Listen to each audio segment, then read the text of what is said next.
I cancelled my vacation to take care of my parents only for them to say that my brother, hypocrite, doing more, while he went and did nothing. I was tired of it, and when I heard what they were saying I said who actually helped and did it. When my parents asked if I could come help them for a few weeks, I didn't hesitate. They're older now, and I figured it was the least I could do. My vacation plans could wait. I had time.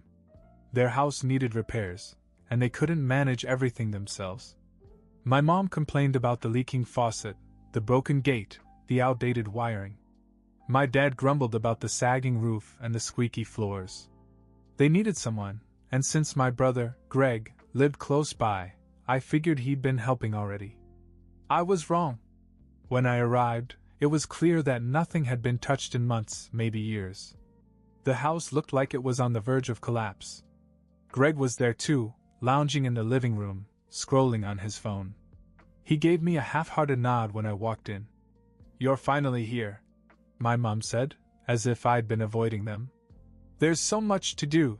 I don't know why we waited so long to call you." I ignored the sting in her words and got to work. I fixed the faucet first, then tackled the gate.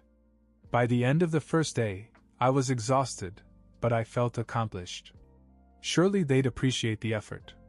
But instead of gratitude, all I heard were complaints. "Why did you fix it like that?" my mom asked, inspecting the gate with a critical eye. "Greg would have done it differently." Greg, of course, didn't lift a finger. He just shrugged and said, "She's picky about stuff." I let it slide. It was only the first day, after all. The second day started early. I was up before anyone else, ready to tackle the wiring in the garage that my dad had been complaining about for weeks. I spent hours crawling through dust and cobwebs, carefully replacing the old wires with new ones. When I came inside, sweating and covered in grime, I found Greg sitting at the kitchen table eating breakfast. My mom was fussing over him like he was some kind of prince. "Do you want more eggs, sweetheart?" she asked, completely ignoring me as I walked past. "Don't forget to check the gutters," my dad called out from the living room. I barely had a chance to sit down before my mom turned to me. "What took you so long in the garage?" she asked. "It shouldn't have taken that long." I opened my mouth to explain, but Greg cut in. "He's probably overthinking it," he said with a smirk. I bit my tongue and got back to work. That afternoon, I climbed up to the roof to clean the gutters. Greg was supposed to be holding the ladder, but after a few minutes, he disappeared back inside. I finished the job on my own, feeling the weight of their expectations pressing harder with every task. When I came down, Greg was sitting on the couch with my dad, laughing about something. My mom walked past me without a glance, muttering about how the roof still needed repairs. By the end of the day, my patience was wearing thin. It wasn't just a lack of appreciation. It was the way Greg basked in their approval without lifting a finger. By the third day, I was running on fumes. I'd been up early every morning and working late into the evening, trying to get through the endless list of tasks my parents had given me. My body ached, my patience was wearing thin, and Greg was becoming more unbearable by the hour. It wasn't just that Greg did nothing. It was how he managed to turn his laziness into a virtue in our parents' eyes. While I was in the garage repairing the old wiring, I heard my mom in the kitchen, cooing over Greg like he was a saint. "Thank you for always being here for us," she said warmly. "Not like your brother, who only shows up when it's convenient for him." I stopped mid-wire, my jaw tightening. Convenient? I'd cancelled a long-awaited vacation to come here. I'd spent every waking moment fixing their house while Greg hadn't lifted a single finger. But to her, he was the dutiful son. Later, when I came in to grab a glass of water, Greg was sitting on the couch with his feet up, scrolling through his phone. "Hey," he said without looking up. "Mom wants you to check the gutters next. They're overflowing." I bit my tongue and headed back out without saying a word. It wasn't just the lack of help. It was the little things Greg did that made my blood boil. Like how he'd casually drop complaints about my work. "The gate feels loose," he said when I walked back inside, still covered in grime. "You might want to tighten it again." Or the time he helped by holding the ladder while I cleaned the gutters, only to disappear halfway through because Mom needed him for something. I almost lost it when I found out what something was. Greg had been sitting in the kitchen, eating pie while Mom made him tea. When I walked in, covered in sweat and dirt, Mom gave me a glance that said I wasn't doing enough. "You're not done yet?" she asked, her voice tinged with impatience. "There's so much more to do, and we can't wait forever." Greg, of course, added his 2 cents. "Yeah, man," he said with a smirk. "You've been up there forever. What's taking so long?" I wanted to snap, to tell them exactly where they could shove their comments, but I didn't. I swallowed my frustration and headed back outside. That evening, after another grueling day, I overheard them talking in the living room. "At least Greg is here for us," my mom said. "Not like your brother. He only shows up when it suits him." Greg chuckled softly. "Yeah, I don't know why he even bothered coming. He doesn't have the patience for this kind of thing." I froze in the hallway, my fists clenched. Patience? I'd been doing everything while Greg sat on his ass and played the role of the golden child. I wanted to march in there and set them straight, but I bit my tongue, again. Instead, I went to bed, trying to ignore the anger boiling in my chest. The next day, my resolve started to waver. I woke up sore and exhausted, the weight of unappreciated effort pressing down on me. Greg, of course, was still in bed, even though it was past 9 a.m. I could hear my mom humming in the kitchen as she cooked breakfast for him. Not me, him. "Make sure Greg gets enough to eat," my dad had said the night before. "He's been such a big help around here." Big help? I'd spent the past 3 days sweating through manual labor while Greg had barely broken a sweat lifting a fork. By the time he finally emerged from his room, I'd already replaced 2 fence posts in the backyard. My dad came out to check on me and immediately pointed out the uneven paint job on one of the posts. "You should fix that," he said, as if the entire fence wasn't a mess before I touched it. Greg strolled out behind him, sipping coffee, and said, "Yeah, it's a little off." I gripped the hammer tightly, the urge to snap almost unbearable. Instead, I took a deep breath and asked, "Are you going to help with anything today, Greg?" He grinned. "I've got some stuff to do with Mom," he said casually. "She needs my input on the groceries." Groceries. That was his idea of helping. As the day went on, it became clear that Greg was more interested in playing mediator than actually contributing. When I was up on the roof repairing a leak, I overheard him in the kitchen again. "You know, he's kind of rough around the edges," he said, his voice low but loud enough for me to catch. "I don't think he's cut out for this kind of work." My mom sighed. "He's always been like that. But at least he's trying, I guess." Trying? That word echoed in my head as I climbed down the ladder. I'd fixed the wiring, patched holes, cleaned gutters, and now I was on the roof, and I was trying? Greg walked outside, hands in his pockets, watching me as I worked. "Looks like you missed a spot," he said, pointing to an area of shingles I hadn't gotten to yet. I didn't respond. I couldn't trust myself to speak without unleashing the anger I'd been bottling up. By the end of the day, I was done. Physically, emotionally, mentally, just done. But I still hadn't reached the breaking point. That would come later, when I overheard a conversation that would change everything. By the time the 5th day rolled around, I was barely holding it together. My body felt like it had been through a grinder, and my patience was worn so thin it might as well have been non-existent. Greg, on the other hand, was thriving in his role as the self-proclaimed peacekeeper.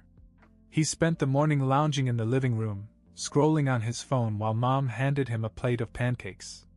"You've been so helpful, sweetheart," she said, ruffling his hair like he was still a kid.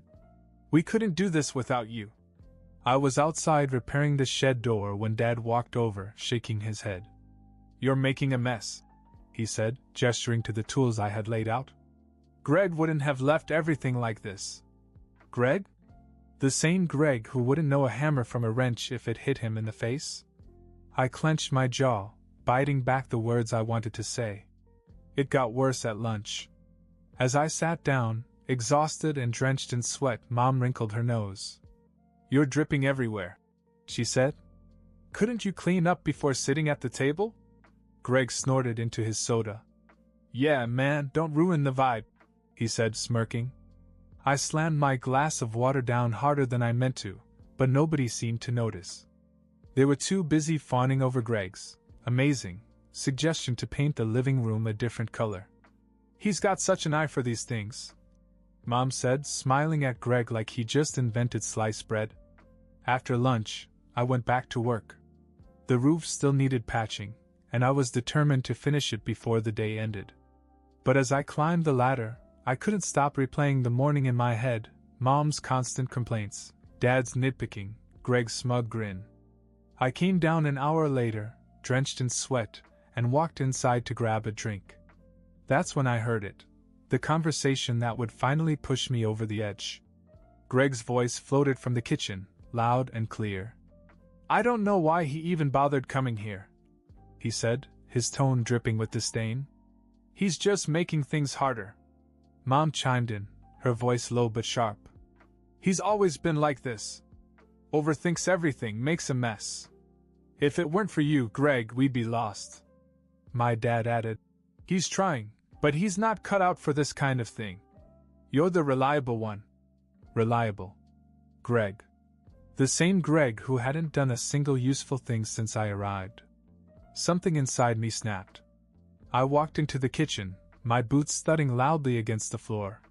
The conversation stopped mid-sentence, as all three of them turned to look at me. You think I'm not cut out for this? I said, my voice low and shaking with barely contained rage. I've been busting my ass since the moment I got here. Fixing your house. Cleaning your messes. And you're sitting here praising Greg for doing nothing? Their stunned silence was the only response I needed. I've been fixing everything you've neglected for years, I said, glaring at each of them. And Greg? He hasn't done a damn thing except sit around and let you fawn over him. Greg shifted uncomfortably in his seat but didn't say anything. Mom finally broke the silence. We're just saying you could do things a little better. Better? I repeated, my voice rising.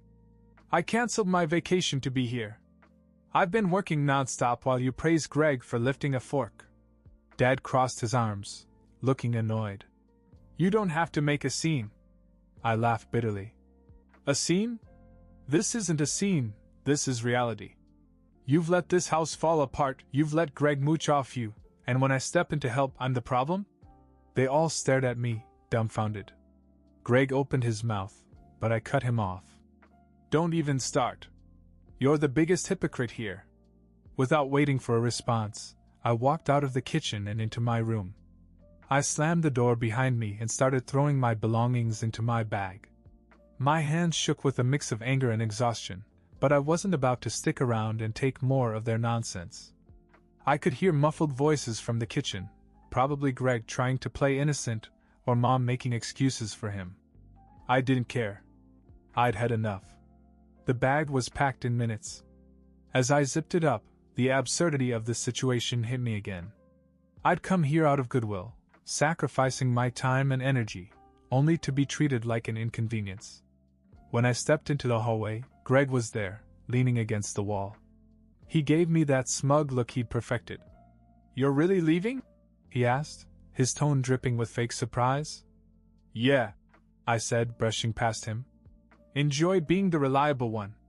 I didn't stop to explain myself further. I headed straight for the door, ignoring my parents' calls from the kitchen. As I reached the front door, my mom burst out of the kitchen, her voice sharp and accusing. So that's it? You're just walking out? I turned to face her, bag slung over my shoulder, my chest tight with frustration. What else do you want from me, Mom? I asked, my voice steady but loaded with anger. I've done everything you asked, fixed the house, cleaned your messes, canceled my plans, and all I've heard in return is how I'm not good enough. Her eyes widened, but before she could respond, Greg appeared behind her, leaning casually against the wall. He looked at me with that smug expression he always wore, the one that said he thought he was untouchable. You're being dramatic, he said, his tone dripping with condescension. Nobody asked you to come here and act like a hero. I laughed bitterly, shaking my head. You didn't ask because you've never had to do anything for anyone, Greg. You just sit around letting Mom and Dad worship you while the rest of us clean up the messes you leave behind. Greg's smirk faltered, but he didn't reply. My dad stepped into the doorway, his arms crossed, shaking his head. You don't have to make a scene, he said, his voice low and dismissive. A scene? I repeated, my voice rising. I'm not making a scene, I'm telling the truth. You sit here complaining about everything, praising Greg for doing absolutely nothing, and treating me like a hired hand. My mom bristled, her face reddening. We never said we didn't appreciate you, she snapped. But you've always been difficult. Difficult? I said, my voice trembling with rage. I'm difficult because I refuse to sit back and let you walk all over me. I'm difficult because I've been the only one here actually doing anything while Greg lounges around like a king. You call that difficult? Fine. I'll take it. The room fell silent for a moment. Greg shifted uncomfortably, and my mom's indignation faltered. But I wasn't done.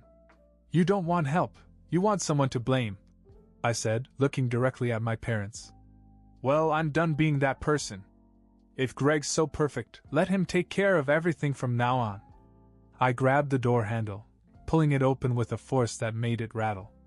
Before stepping out, I turned back one last time. Don't bother calling me to fix anything again. You've made it clear I'm not welcome here. Without waiting for a response, I stepped outside, letting the door slam shut behind me. I didn't look back as the door slammed shut behind me. The cool air hit my face, but it wasn't enough to calm the storm inside me.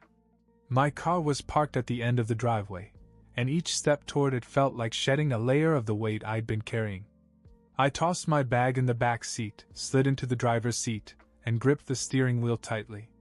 For a moment, I just sat there, breathing heavily, staring at the house where I'd spent the last few days breaking my back for people who couldn't care less. Inside, I could hear muffled voices, probably my parents scolding each other or Greg making excuses. It didn't matter anymore. With a deep breath, I started the engine and pulled out of the driveway. The house grew smaller in the rearview mirror, but the anger in my chest stayed. I wasn't sure where I was going, but I knew one thing for certain: I wasn't coming back. It didn't take long for the calls to begin. Barely an hour after I left, my phone buzzed on the passenger seat. I glanced at the screen. Mom. I ignored it. A few minutes later, it buzzed again. This time, it was Dad. Then Greg. They took turns calling, one after another, as if they thought sheer persistence would make me answer. I drove in silence, letting the buzzing blend into the background noise. They hadn't cared enough to listen when I was there, so why should I care now? The voicemails started piling up, too. My mom's voice was predictably dramatic, filled with phrases like, "How could you leave us like this?" and "You're being unreasonable." Dad's were more muted but still accusatory. Greg didn't even leave messages, just kept calling like a persistent gnat. I turned off my phone. For the first time in days, the silence felt like peace. A few days later, curiosity got the better of me. I turned my phone back on, knowing full well it was a mistake. The missed calls and messages flooded in, but I ignored most of them. Then my phone rang again. This time, it was Mom. Against my better judgment, I answered. "Finally," she snapped before I could say anything. "Do you have any idea how worried we've been?" "Worried?" I said, my voice calm but strained.